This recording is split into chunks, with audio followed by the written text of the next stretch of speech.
Elle doit commencer par un postulat. Plus qu'un postulat, par l'affirmation d'un principe. Ce principe, c'est que moi, Ousmane Sonko, s'il plaît à Dieu, et si mon parti le veut, parce que nous avons des règles d'investiture au sein du parti, je suis candidat à l'élection présidentielle de février 2024. Je crois n'avoir pas besoin de démontrer la légitimité de cette candidature. De tous ceux qui avaient participé à l'élection présidentielle de 2024 en tant qu'opposant, de 2019 en tant que candidat de l'opposition, des 4 candidats de l'opposition, je suis le seul à être encore opposant au régime de Macky Sall. Vous savez ce qu'il est advenu des 2 autres qui ont préféré rejoindre le mangeoire alors qu'ils avaient, avec nous, signé un document au lendemain de l'élection pour réfuter toute légitimité de Macky Sall. Le 3e a préféré déclarer abandonner définitivement la politique. Je n'ai pas besoin de démontrer la légitimité de cette candidature parce que tous les Sénégalais qui suivent avec nous, qui sillonnent le pays avec nous, savent la relation que nous avons avec le peuple sénégalais, une très grande partie du peuple sénégalais. Faite de confiance, faite d'affection, faite surtout d'espoir, non pas par rapport à notre personne, qui n'est pas importante, mais par rapport au projet que nous portons avec un parti politique, avec des alliés, avec des sympathisants, mais avec même au niveau international, énormément d'initiatives similaires. Nous n'avons pas besoin de démontrer cette candidature parce que simplement, c'est le contraire qui aurait étonné tous les Sénégalais. Et par rapport à cette candidature, la feuille de route, elle est très simple. Je veux dire aux militants et aux militantes, et singulièrement à ceux qui s'agitent souvent sur le terrain ou dans les réseaux sociaux, d'orienter tous leurs efforts, de consacrer toute leur énergie à travailler sur le terrain, à enrôler les jeunes primo-votants pour qu'ils aillent massivement s'inscrire sur les listes électorales, à implanter des cellules partout dans le pays, dans les moindres recoins, tous les quartiers, les villages, les hameaux, les bourgs, d'implanter le parti dans toutes les parcelles du territoire national. Ce qui est déjà le cas, mais il faut renforcer la massification. Je leur demanderai de se mettre à la hauteur des enjeux. Il nous faut beaucoup de maturité, beaucoup de responsabilité. Que Macky Sall qu'on lui ait servi du fognon au Mali ou pas n'est pas un débat pour nous. Ce n'est pas important. Que tel ait insulté Sonko ou tel ait diffamé Sonko n'est pas important.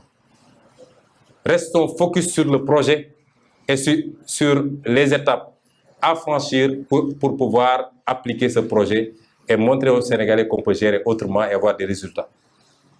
Et pour cela, c'est le travail de terrain d'abord. C'est la sensibilisation, c'est la formation tous les jours.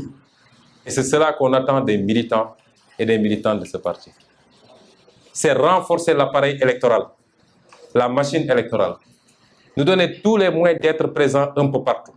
Parce que vous savez bien que ce qui s'est passé dans le Fouta, c'est parce qu'on n'a pas pu être présent dans les bureaux de vote, dans la majorité des bureaux de vote, parce que nos représentants ont été soit menacés, soit corrompus.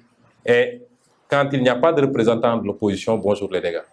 Je peux vous dire que ce qui s'est passé dans le Fouta ne se passera plus. Que nous avons pris, nous sommes en train de prendre toutes les dispositions et ça ne se passera plus, Inch'Allah. C'est ça le travail que nous attendons de vous. Et non pas des débats stériles, puérils du matin au soir, sur des insultes, des attaques contre-attaques. Ce n'est pas ça que nous attendons. Notre projet vaut plus et mieux que ça. Notre projet est un projet, j'allais dire, spirituel même. Il faut que les gens le comprennent comme ça. Nous ne faisons pas de la politique pour des positionnements ou pour de l'argent qu'on doit avoir. Nous faisons de la politique par conviction. Et parce que, en tant que croyants, musulmans, catholiques, religion traditionnelle, nous sommes convaincus que se mettre au service de sa société, se battre pour sa société, se faire insulter pour sa société, se faire emprisonner pour sa société, se faire tuer pour sa société, est un acte d'adoration au même titre que la prière, le jeûne et tout autre acte d'adoration. C'est de cela qu'il est question. Et il ne faut pas qu'on vous induise à abandonner, à lâcher la proie pour l'ombre. Les petits débats, vous savez leur technique, chaque jour ils allument des contre-feux. Chaque jour on sort de faux dossiers et les gens sont là à épiloguer. Sortez de ce terrain et restez focus sur le projet pour 2024. Et au-delà du travail de terrain auquel nous vous appelons, il y a également un travail de vigilance. Parce que ma conviction, elle est nette, que personne n'est mieux placé que nous pour gagner l'élection présidentielle de 2024. Je ne suis pas un utopiste, je ne suis pas un nombreliste, je suis quelqu'un de très posé sur ces questions. En 2019, quand les gens sont venus me voir pour me dire qu'on va gagner, je leur ai dit que c'est possible. Parce que, comme on dit, les desseins de Dieu sont insondables.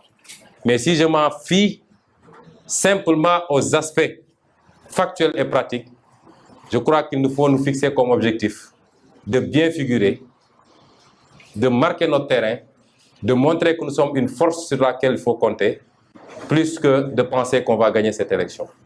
Autant j'étais très prudent pour 2019, autant je le dis aujourd'hui.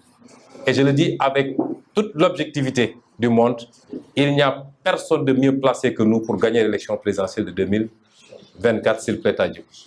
Et c'est pourquoi il faut qu'on reste focus. Et c'est parce qu'ils en sont convaincus qu'ils ont décidé de mettre un frein à ce projet. Quand je dis il faut comprendre qu'il s'agit de Macky Sall et son régime, mais il faut comprendre également que c'est la France. Ils sont décidés. Mais le plus important, quand vous lisez la prolifération d'articles de médias français, de porte-voix officieux de l'Élysée, la première chose qu'il faut noter, c'est que tous conviennent maintenant qu'Ousmane Sonko peut être est potentiellement le prochain président de la République. Ce qui faisait ricaner il y a quelques mois en arrière. C'est le fruit de votre travail à vous, les militants et les militantes, à vous les sympathisants, à tous les Sénégalais qui nous font confiance. Ce n'est pas le fruit du travail d'Ousmane Sonko. Et c'est pourquoi vous ne devez pas accepter de faire tout ce travail pour rattraper ce qu'on avait perdu, pour effacer les rendez-vous manqués. Et qu'au dernier moment, la France et Macky Sall et son régime décident par des moyens non orthodoxes, par des armes non conventionnelles, de liquider ce projet.